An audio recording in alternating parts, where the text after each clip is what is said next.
Welcome back to the Deep Dive, where we take the sources you share with us and turn them into synthesized insight, giving you the context and the crucial details you need to be truly well-informed. Today, we are embarking on a really fascinating deep dive. We're looking at one of the most remarkable regional transformations in post-war Europe, the revolution along the Moselle. And we're focusing on a very specific area that went through a complete, and from what the sources say, a pretty painful and ambitious overhaul between 1948 and the late 1980s. It's more than just agricultural modernization. This was a total re-engineering of the landscape, of the economy, and I would argue, of the community's entire identity. Okay, so let's set the scene with this.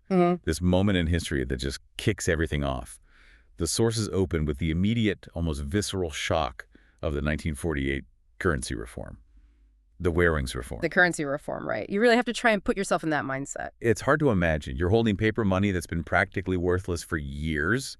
I mean, good for starting a fire, maybe. And then overnight, it instantly has real spendable value. And this wasn't just some abstract financial correction. This was the starting gun for a seismic societal shift. It was an immediate, dramatic revaluation of everything. Suddenly, after all those years of war and rationing, there's liquidity. And for this region, critically, there was this massive global demand for quality wine. And that demand drove prices to levels that were, well, they were previously unimaginable. The sources are very clear on this. In 1948, a single feuder of new must. And a feuder, just so we're all on the same page, that's the huge traditional wine barrel, right? About 1,000 liters. Exactly, 1,000 liters of unfermented juice. One of those cost 2,500 Deutsche Marks. It's 2,500. And some of the sources even suggest that prices went higher, maybe up to 3,000 DM in some cases. 3,000 Deutsche Marks for one barrel of new wine. When you put it like that, it's not just a good year for business. It feels more like an influx of liquid gold into an economy that was based on, subsistence and struggle. It was. This unexpected, massive income immediately sent a signal to every single family. Wine, and wine alone, was the future. It completely rewired the economic logic of the entire region. And I suppose it provided the capital, the raw financial energy that you would need for any kind of modernization. Absolutely. But here's the profound paradox that the sources really highlight. They were suddenly cash-rich, but they were structurally poor. The money was flowing, but the physical structure of the land, the way the vineyards were actually laid out, was a massive, massive handicap. So let's play this out. It's 1949. You're a wine grower. You've got a pocket full of these new Deutsche Marks. You know you need to mechanize to meet this incredible demand. Right. You can now afford, maybe through a loan from the local co-op, to buy new, expensive equipment. You get yourself a tractor. But the moment you bring that tractor into the vineyard, you hit a wall. You hit hundreds of walls, literally. The landscape was this patchwork quilt, a legacy from centuries of family division and inheritance laws. It led to just an intense fragmentation of parcels. So your farm might be, a few hectares in total? But it's not in one place. Not at all. It could be 50 different tiny plots scattered all over the steepest hillsides. And to make it worse, there were no proper stable roads to get to them. So the tractor is basically useless. Almost. The sources confirm it. This severe fragmentation, combined with the terrible access roads, made any rational use of new, expensive machinery pretty much impossible. Why would you invest in a tractor if you spend all day just driving it between these postage stamp-sized fields? And you risk flipping it on some muddy, rutted track. Precisely. The old way of working was structurally incompatible with this new capitalist prosperity. The sheer labor cost of working that fragmented land, even with higher rum prices, would have just eaten up all the profits eventually. It's an unsustainable model. The money forces a change. It does. And that realization drove this incredible determination to modernize, starting right at the foundation. Almost immediately after the war, the community focused on rebuilding the material basis of their industry. Which led them to the Rebschule. The Rebschule, yes. Founded in 1951, it translates to the vine nursery and grafting facility. That sounds incredibly forward-thinking for a community just getting back on its feet. A complete technical restart, driven by local initiative. It was vital for their survival. The war had done serious damage. The sources mentioned that about a third of the area was damaged by fighting, by bombing. Countless vines had to be replaced. So the Rebschule was the technical foundation for the future. It ensured they had new, healthy, virus-free plants that were suitable for the new methods of cultivation they knew were coming. And it was also a beacon of modernity, a symbol. In what way? Well, the sources make a point to describe the progressive image the facility projected. They specifically note there were 15 young Windsors, young wine growers, both men and women, working together in this modern facility. That's a powerful image for the early 1950s. It's a clear statement, isn't it? Men and women collaborating in a specialized technical setting. The rebuilding effort wasn't just about replacing what was lost. It was about laying the political, the economic, and the technical groundwork for a radically different specialized future. And it started, quite literally, with the vine roots. Now, this new prosperity, this flood of cash from wine, it didn't just fund new vineyards. The sources say it also sort of dismantled the old world. It did. It simultaneously dismantled the centuries-old, diversified agricultural world that had sustained the community through all the previous hard times. The new wealth from wine must have made the old tasks, like growing potatoes or grain, seem almost pointless by comparison. Utterly. The new financial calculus just completely changed the value of a person's time and effort. You had this traditional low-yield farming on the communal acreage. It was known locally as the Breedler Heck. Growing things like potatoes, grain, fodder for animals. All of that. And suddenly it became deeply uneconomical and, frankly, uninteresting. Why would you dedicate hours of back-breaking labor to producing a sack of grain when that same labor in the vineyard could yield 20 times the income? So people just stopped. They did. It led to the rapid abandonment of self-managed mixed agriculture. Everyone pivoted to specialized wine production, which in turn freed up a huge amount of labor. So this wasn't some gradual transition over generations. This was a sharp, market-driven pivot away from subsistence farming. And we have a single incredible statistic in the sources that captures the speed and the totality of this pivot better than anything else. It's about the cow. The cow. The cow, the ox, the cattle. These animals were the essential engine of the old agrarian world. They were crucial for plowing the steep plots, for transporting grapes, for everything. But by 1966... Which is only 18 years after the currency reform? Just 18 years. By 1966, the local records show zero. Zero cattle or cows in the area. The vanishing cow. That is such a stark, almost melancholic indicator of change. It illustrates that within less than 2 decades, the entire region had just jettisoned its reliance on animal power and mixed farming. All in favor of the tractor and specialized monoculture. So what happens to the land? What happens to the Breedler Heck once people stop farming it? Well, the nature of the struggle against the environment changes completely. In the old days, when the heck was cultivated, it required this constant physical defense against the wild. What do you mean defense? The sources recall this traditional, almost archaic physical struggle. They specifically mention a collective of Wildschweinjäger, the wild boar hunters. Oh, hunters. More than that, they had to stand night watch. A rota of men all night, every night during certain seasons to protect their subsistence fields from these animals. That's an image straight out of a much older, more desperate agrarian life. Men with rifles spending all night guarding against animals trying to eat their meager crops. That really speaks to how tight the margin for survival must have been. It absolutely does. And that archaic defense requiring constant community organization, physical risk, loss of sleep, it was eventually replaced by an industrial-scale technical solution. A fence. A permanent 9-kilometer-long fence. The source material uses this detail to illustrate the shift perfectly. Technology conquered the wild environment. It made the land safe for this new vision of agriculture, and it no longer required that same kind of physical sacrifice from the farmers. That transition from the rifle to the fence is a perfect metaphor for this whole deep dive, isn't it? It really is. Now, before they got to the big, expensive, official structural change, the massive land consolidation, did the community try any, interim solutions? Did they try to make the old parcels work through cooperation? Yes, and that's a really important point. There was a conscious attempt to use the cooperative model, the traditional German Genossenschaft, to try and rescue traditional agriculture. So before they went for the radical solution, they tried to evolve. Exactly. The sources mention a man named Walter Wirtz. He was the first chairman of the agricultural operating cooperative, the Landwirtschaftliche Betriebsgenossenschaft, which was founded in 1953.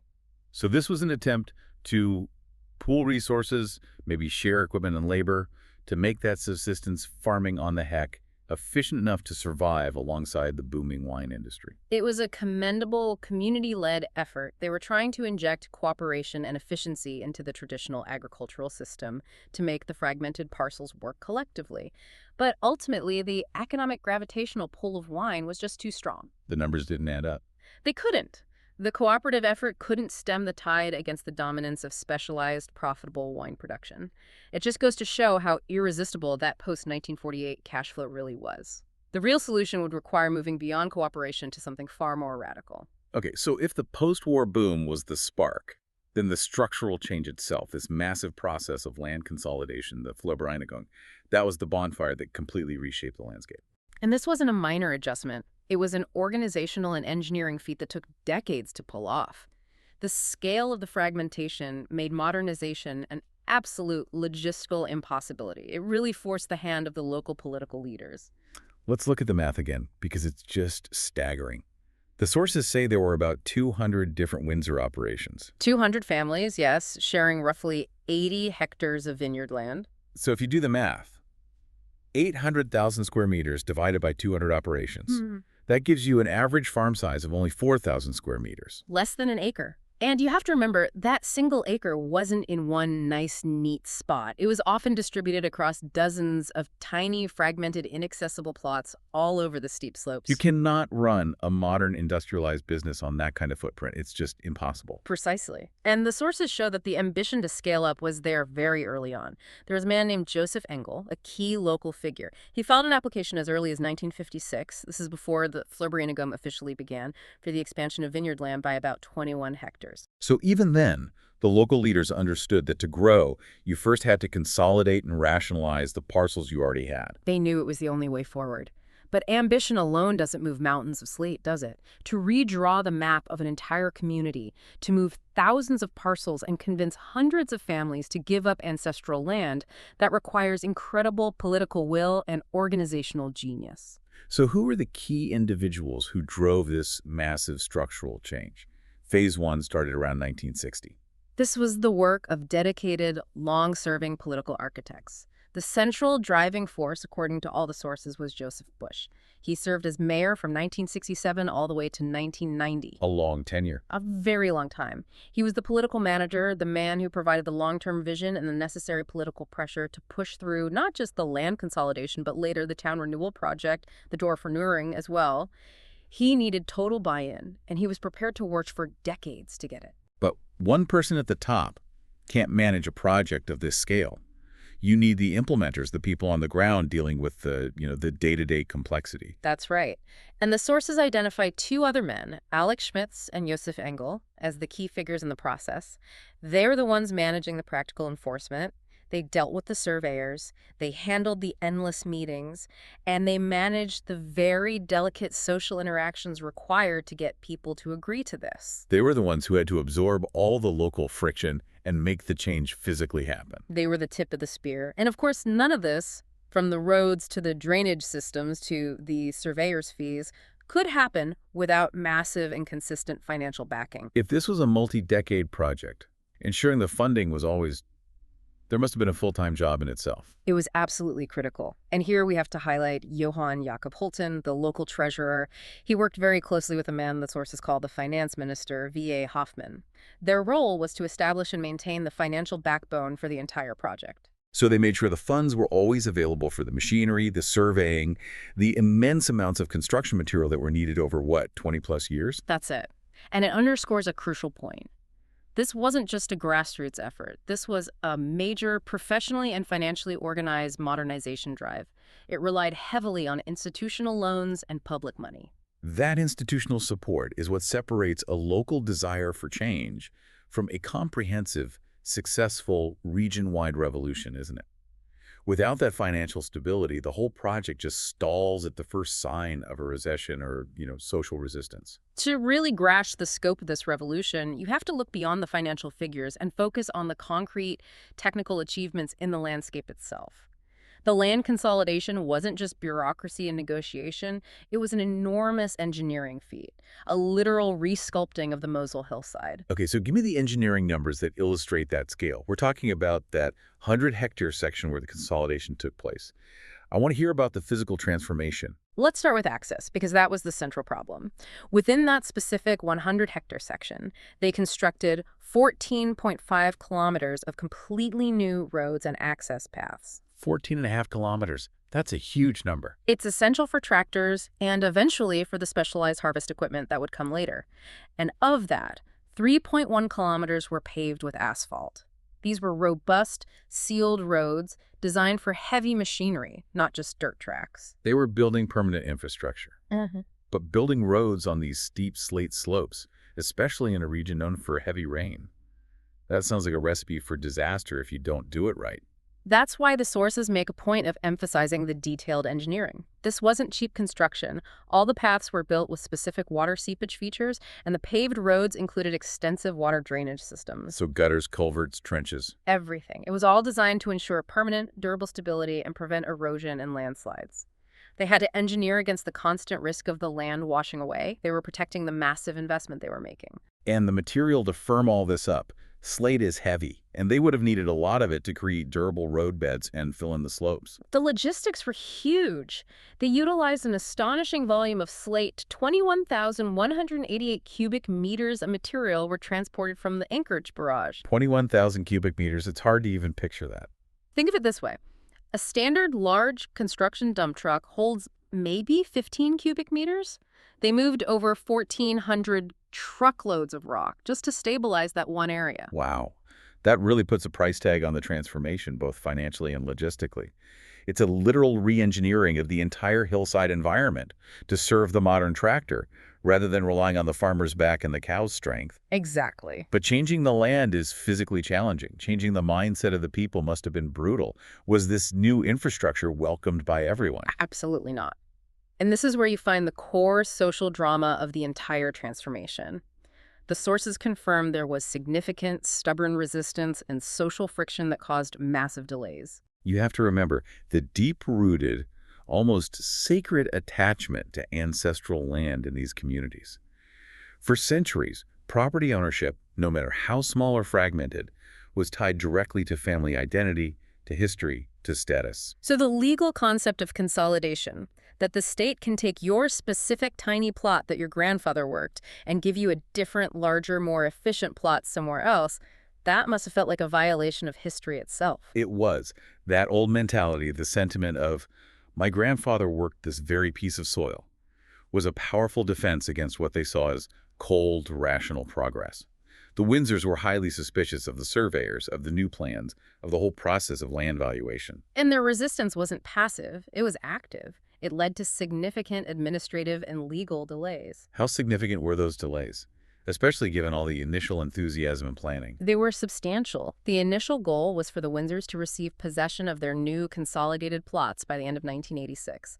That would have allowed them to plant and work the unified land the following season. But that's not what happened. No. The sources record that due to the ongoing legal wrangling and the social pushback, the farmers did not receive possession until after the harvest in 1987. And the final legally binding allocation plans weren't even finished until February 1988. That's a minimum of a year, maybe 2 years, of lost operational efficiency and missed opportunities for replanting, all caused by social friction. It is, and it shows you just how difficult this was. The political leaders like Josef Busch and the implementers like Alex Schmitz, they had to navigate this emotional and legal minefield. They just had to proceed with slow, relentless political pressure and that unwavering financial commitment. It really exemplifies the core conflict, doesn't it? The modern, rational economic necessity of consolidation battling the powerful emotional and historical hold of the traditional agrarian world. They had to essentially tell an entire generation, this painful change is necessary for your children's survival and prosperity, even if it hurts your personal memory. The progress was necessary, but the pain of giving up specific beloved parcels of land was very, very real. So moving from the vineyards down into the village core, this structural revolution, championed by Mayor Busch, didn't stop at the edge of the fields, did it? In the 1980s, it extended into the town itself through the Dorfernord. The town renewal project, yes. And this wasn't about wine efficiency anymore. This was about creating a modern quality of life and updating the civic function of the village. Turning a collection of, I imagine, scattered agrarian and storage buildings into a cohesive, aesthetically pleasing, and functionally modern community center. That's a great way to put it. The 1984 concept board, which is detailed in the sources, shows just how comprehensive this was. They focus heavily on reshaping the public spaces. This included creating a new, defined village square behind the church, and the very delicate redesign of major intersections, particularly where Rathausstrasse and Kirchstrasse meet. Which, in old European villages, are usually these bottlenecks designed for foot traffic and carts, not for modern cars and delivery trucks. So they were making the village flow better. Exactly. They were trying to make the narrow lanes usable and social spaces at the same time, and a key component was aesthetics and preserving the local heritage. How so? Greening the lanes with plants and vine trellises to soften the hard landscape, and a concerted effort towards renovating and restoring private buildings, paying special attention to the historical half-timbered houses. They were modernizing, but with a real respect for the visual history of the town. And, crucially, updating the civic infrastructure to reflect a post-war population boom and new standards of living. That was vital. They converted the old cemetery, which had reached its capacity, into a much-needed green space. They relocated the nearby bus stop to improve traffic flow. They also built a new kindergarten way back in 1964 to cater to the growing younger population. And by the late 1980s. By the late 80s, they were planning the conversion of the old school building into a modern community house and a fire station space. This really shows the shift in the function of these traditional buildings. Less focus on basic education, more on communal organization and modern emergency services. This whole shift wasn't just about constructing new things, though. It was also about saying a quiet, maybe even melancholy, farewell to centuries of specific craftsmanship and traditional ways of life that were just no longer viable in this new mechanized world. You can see this transition so clearly in the infrastructure that they lost. Take the closure of the Fassungsstelle. The barrel calibration office. Right. It closed in 1981. And this was a hugely significant moment because it definitively ended a long, handcrafted era that dated back at least to 1877, if not earlier. Why was the calibration of wine barrels, the icon, so fundamentally important in the Moselle? I mean, surely if a barrel is stamped for 1,000 liters, it always holds 1,000 liters. That is the crucial misunderstanding. Calibration was absolutely vital for ensuring the exact volume of wine for two main purposes: taxation and fair trade. Yep. First, the initial volume had to be established precisely when the barrel was new. But second, and more importantly, the volume of a wooden barrel changes over time. How does it change? Two key factors. One, the continuous tightening of the metal hoops physically compresses the wood, which slightly reduces the internal volume. Two, and this is the most significant factor in the Moselle, is the buildup of Weinstein Ablagerungen Parter deposits, or wine scale, inside the barrel, especially after years of Riesling aging. So the interior volume actually shrinks over time. And if you don't recalibrate, you might be paying tax on a volume that no longer exists or selling less wine than the buyer thinks they're getting. Exactly. And the process itself was this complex, meticulous craft. The Fasseicher, the calibrator, would roll the barrel in and fill it using a very precise system. What did that involve? They used a large kettle or a measuring vessel that was linked to a thick hose. Inside this vessel was a large calibrated float mechanism connected to a counter. The calibrator would fill the barrel precisely until the water reached the bottom edge of the bunghole, the opening for the stopper, and then he would read the exact new volume off the counter. That is highly specialized, meticulous handwork. It requires expertise in wood, physics, tax law. It's a real craft. Yeah. So what did its closure imply? The closure meant that modern electronic metering systems and standardization had finally made the highly specialized Fasseicher obsolete. It's a perfect encapsulation of a specialized craft dying out, replaced by technology and standardized industrial practices. The personal touch, the deep local knowledge, it was simply no longer needed to satisfy the tax collector. And alongside the loss of that craft, we also see the rapid decline of another major piece of physical infrastructure, the train. The Moselle Railroad, the Moselle-Talbahn, it represents this lost communal connection and is a major point of melancholy in the sources. It was once absolutely vital for both freight-moving wine and other goods and for passenger transport. It had a real communal function. It did. The sources highlight this, noting that for social events like the Kerms, the annual fair back in 1911, they would even run extra trains late in the evening between the nearby towns. It was the communal taxi service. A social artery connecting all the little villages along the river. Precisely. But as the focus shifted to high-value wine freight carried by trucks, and as the wealth generated by the Währungs reform allowed more and more people to afford their own cars, the need for that communal rail service just vanished. So passenger traffic stopped entirely in 1961 and 62. It did. And once the utility was gone, the track was next. The track removal began swiftly in 1964. The Moselle was once a literal artery connecting the villages, facilitating community life and commerce, but the new individualized prosperity required sealed roads for trucks and cars roads built during the land consolidation. It rendered the collective rail service permanently obsolete. The new landscape was literally engineered to favor the truck over the train. Despite the intense social friction from the land consolidation and the sadness around losing these old crafts, this era birthed a new sense of identity. It was centered on bold innovation, supported by the very efficient landscape they had struggled so hard to create. And we see this most brilliantly in the story of the red wine pioneer. This is where the culture really starts to challenge the past. For centuries, the Moselle region, famous for its steep slate slopes, was synonymous globally with one thing: delicate, crisp, white Riesling. It was a region defined by this single variety. So who dared to challenge this deep-seated tradition by introducing red wine? That was a man named Alfred Dahm. In 1984, he obtained permission for the experimental cultivation of red wine. Now, you have to understand the mentality here. This wasn't just changing grape varieties. This was challenging a centuries-old cultural and economic cornerstone. Riesling dominance was almost religious in the Moselle. It was deeply tied to the terroir, to their identity. Introducing red wine felt like heresy to the traditionalists. So what was the initial reception? I imagine he wasn't exactly met with open arms. Far from it. The sources are clear. He was initially ridiculed. People questioned his sanity, his commitment to the true Moselle style. But his subsequent success was a pivotal turning point. It proved that the modern, re-engineered infrastructure, the consolidated, accessible parcels, could support non-traditional ventures and new, profitable risks. Innovation, which was once viewed with such suspicion, became a core part of the community's evolving identity. They were no longer shackled by the past. And this prosperity didn't just transform the land and the economy. It seems it also poured money and time back into the social fabric, creating the leisure and organization needed for a real cultural explosion. Absolutely. The economic success of the wine industry, which was secured by the consolidation, allowed for a massive organization of community life. And this started most notably with the revival of organized music. You talk about the Windsor Kapelle. The Windsor Kapelle Pontaricum, the Wine Growers' Music Ensemble. It was founded in December 1962, initiated by a man named Albert Schmitz. And it was an immediate, overwhelming social success, which is itself a marker of community prosperity and leisure time. How do we know it was such a success? Well, the sources state that 168 members, both active musicians and supportive passive members, were invited to the very first general meeting in May of 1963.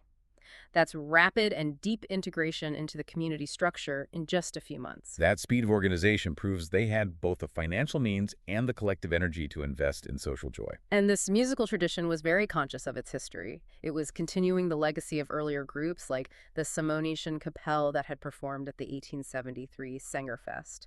They were celebrating their new wealth and dynamism and using music as the soundtrack for their collective success. What other organizations emerged during this period? How else did community life thrive in the wake of all this modernization? The community infrastructure just flourished across all demographics. The Catholic Women's Community, for instance, was founded in 1975. It focused on charity, social activity, mutual support, and it grew almost immediately to a robust organization of over 320 members.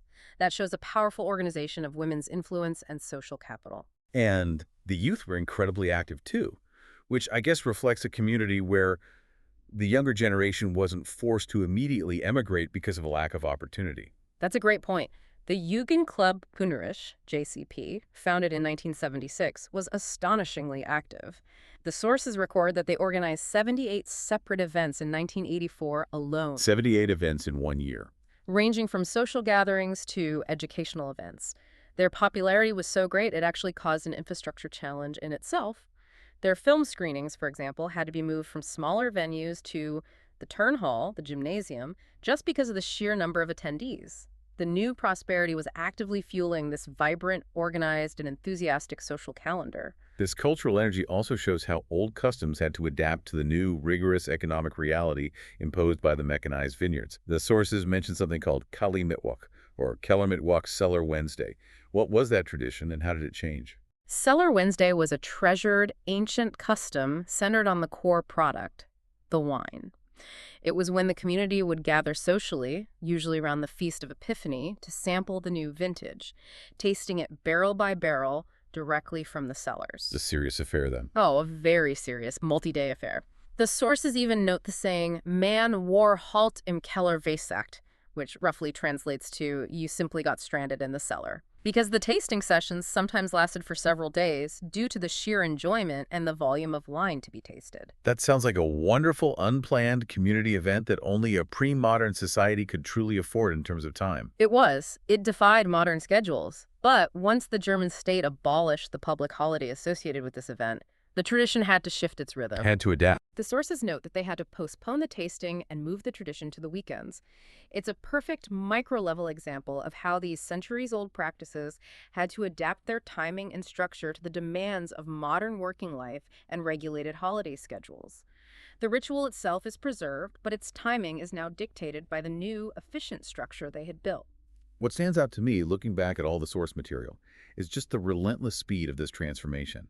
In less than 40 years, from that sudden economic shock of the Währungsreform in 1948 to the final handover of the consolidated machine-ready land in 1987, this area went from struggling, fragmented subsistence farming to a unified, highly mechanized, and globally successful wine landscape. It was a brutal, necessary, and incredibly fast transformation. It was organized through sheer political drive, embodied by men like Josef Busch, and sustained by financial muscle, with figures like Hulton ensuring the massive funding flows never dried up.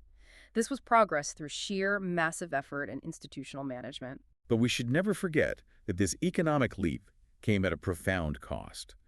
The painful social friction against the loss of the old agrarian world, symbolized by those delays in the land allocation, and the complete end of cherished, handcrafted skills like the meticulous work of the Verseistel. The identity of the community was rebuilt, plot by plot, road by road. And that new identity, bolstered by cultural institutions like the Windsor Capelle and the Youth Club, embraced innovation. It embraced it even when it meant challenging the Moselle dogma, as Alfred Dahm successfully did with red wine cultivation in 1984. They proved that the pain of structural change was a necessary investment in the future, and they built a future capable of supporting non-traditional, profitable risk. So what does this all mean for the listener standing in this modern, highly engineered landscape today? When you're looking out over these perfectly manicured, terraced vineyards, I think it compels us to look back at the origins of the land itself and the history that made this revolution so necessary. The sources preserve an ancient place name for the area, Pears, which comes from the word Parisia. And this word means, quite starkly, terrible land. the terrible land. Yes, this refers to the ancient, arduous history of hard labor, fragmentation, and poverty that characterized the Moselle region for centuries. The endless struggle against steep slopes, thin soil, and fragmented inheritance. It's the history that drove so many families to despair or emigration. And now?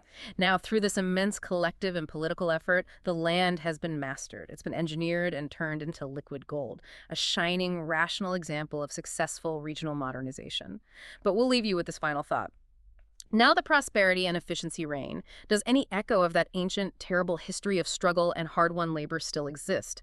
Does it linger beneath the veneer of success in the carefully curated modern landscape? Does the sheer physical effort embedded in those 14.5 kilometers of road and those 21,000 cubic meters of slate still speak to the enduring spirit of survival? The work is done, but the memory and perhaps the sense of that struggle remains embedded in the slate hillsides.